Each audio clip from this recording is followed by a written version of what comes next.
امریکہ اور اسرائیل کے حملوں کا 7واں روز تہران، شیراز، کرمانشاہ اور خراسان پر خوفناک بمباری، 13 طبی مراکز سمیت 105 عوامی مقامات پر جارحیت، مزید 17 افراد کے شہید ہونے کی تصدیق، مجموعی تعداد 1230 ہو گئی۔ صہیونی طیاروں کے بیروت پر حملے، 77 افراد شہید۔ اسرائیل نے مسجد اقصی میں جمعے کی نماز پر پابندی لگا دی۔ امریکہ کا ایران اور بیلسٹک میزائل کے ذخائر اور 30 سے زائد بحری جہاز تباہ کرنے کا دعویٰ۔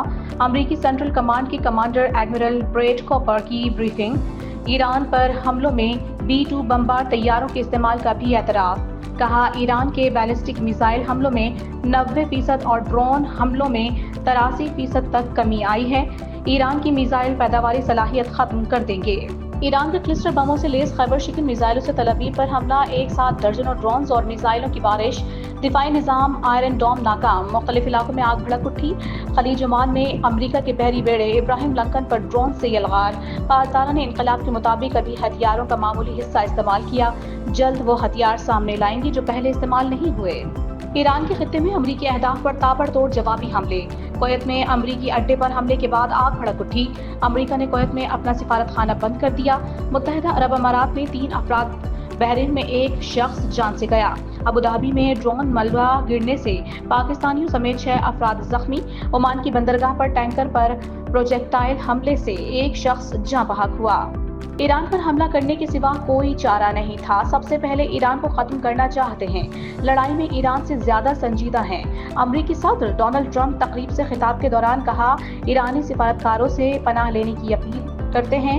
کہا ایرانی بحریہ کو مکمل طور پر تباہ کر دیا، ایران کے میزائل اور ڈرون صلاحیتوں کو ختم کیا جا رہا ہے، آپریشن شیڈول کے مطابق آگے بڑھ رہا ہے۔ امریکہ جلد ایسے اقدامات کرے گا جس سے تیل کی قیمتوں کا دباؤ کم ہو۔ ایران سے جنگ 2 ماہ یا زیادہ بھی جاری رہ سکتی ہے، امریکی وزیر جنگ پیٹ ہیگسٹ نے پینٹاگون میں پریس بریفنگ میں کہا کہ پاسداران انقلاب کو امریکی فوجی طاقت کے بارے میں شدید غلط فہمی تھی۔ امریکی فوج کے پاس جدید ہتھیاروں اور اسلحے کا وسیع ذخیرہ موجود ہے۔ اسرائیلی آرمی چیف کا ایران جنگ کے اگلے مرحلے میں بقیہ ایرانی قیادت اور فوجی صلاحیتوں کو ختم کرنے کا اعلان۔ ایران امریکی زمینی حملے کا سامنا کرنے کے لیے تیار۔ وزیر خارجہ عباس عراقچی نے کہا ہے کہ صدر ٹرمپ اب آپ کا مقابلہ فتح کا پلان A ناکام ہو گیا، آپ کا پلان B اس سے زیادہ بری طرح ناکام ہوگا۔ واضح کیا ہم نے کسی سے جنگ بندی کا مطالبہ نہیں کیا۔ علی لاریجانی کا کہنا ہے کہ امریکہ چند ہزار فوجی لے کر ایران میں داخل ہونے کا ارادہ رکھتا ہے۔ آپ ایران آئیں، ہمارے بہادر بیٹے آپ کا انتظار کر رہے ہیں۔ ہمارے جانباز امریکی حکام کو قیدی اور نشانہ بنانے کے لیے تیار ہیں۔ ایران کے خلاف زمین استعمال نہ ہونے دینے کے اعلان پر ایران کا سعودی عرب سے اظہار تشکر۔ سعودی عرب میں ایران کے سفیر علی رضا عنایتی کی گفتگو۔ کہا سعودی حکام نے بارہا یہ یقین دہانی کرائی ہے کہ مملکت کی فضائی، سمندری یا زمینی حدود ایران کے خلاف استعمال نہیں ہوگی۔ وزیر اعظم شہباز شریف کا آذربائیجان اور ترکیہ پر حملوں پر اظہار تشویش۔ کہا پاکستان اس مشکل وقت میں دونوں ممالک کی قیادت اور عوام کے ساتھ کھڑا ہے۔ پاکستان ایسے اقدامات کی شدید مذمت کرتا ہے جو مزید کشیدگی کا باعث بنے۔ تمام فریقین سے ضبط و تحمل کا مظاہرہ کرنے کی اپیل۔ کشیدگی میں کمی کے لیے مذاکرات کا فروغ ناگزیر قرار۔ پاکستان سے مشرق وسطیٰ کے مختلف ممالک کے لیے آج بھی 104 پروازیں منسوخ۔ کراچی سے 21، لاہور سے 27 پروازیں، اسلام آباد سے 29 پروازیں منسوخ ہوئیں۔ ایک ہفتے کے دوران پاکستان سے منسوخ فلائٹس کی تعداد 1130 ہو گئی۔ مشرق وسطیٰ میں کشیدگی کے باعث خام تیل مزید مہنگا۔ عالمی منڈی میں فی بیرل قیمت $84 ہو گئی۔ متعدد ممالک کی ریفائنریز کی پیداوار میں کمی۔ امریکہ میں پیٹرول مسلسل مہنگا، فی گیلن اوسط قیمت $3.25 تک جا پہنچی۔ مشرق وسطیٰ میں جنگ کے باعث توانائی بحران کا خدشہ۔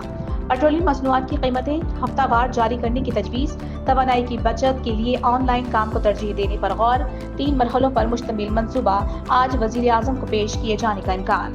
تیل گیس کے مناسب ذخائر اور سپلائی کے انتظامات موجود ہیں۔ علاقائی صورتحال برقرار رہنے پر منصوبہ بندی کر رہے ہیں۔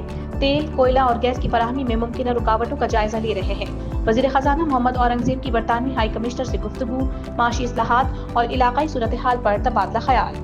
Chairman NAB lieutenant general retired Nazir Ahmed کے عہدے کی مدت میں 3 سال کی توسیع۔ وزارت قانون و انصاف نے توسیع کا نوٹیفیکیشن جاری کر دیا۔